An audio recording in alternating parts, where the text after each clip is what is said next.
నమస్తే అండి. Welcome to Triveni's kitchen. ఈరోజు మన రెసిపీ వచ్చేసి రోజ్ షర్బత్ అండి.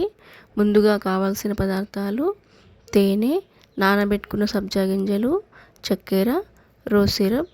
ముందుగా ఒక గ్లాస్ తీసుకొని అందులో నానబెట్టుకున్న సబ్జా గింజలు, 3 టేబుల్ స్పూన్ల వరకు రోజ్ సిరప్ వేసుకోవాలి.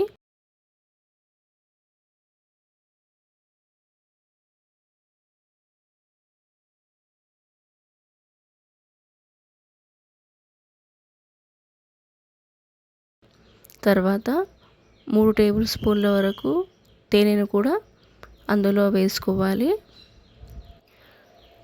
చక్కెర ఆప్షనల్ అండి. ఒకవేళ షుగర్ తక్కువ అనిపిస్తే చక్కెరను వేసుకోవచ్చు. ఇప్పుడు అందులో ఇలా వాటర్ని వేసుకోవాలి.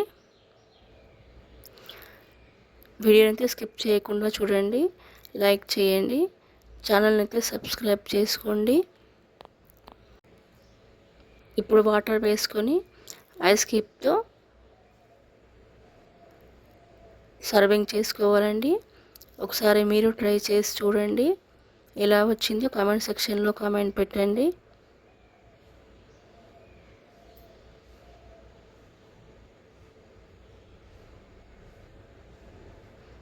అయ్యిందండి రోజ్ షర్బత్.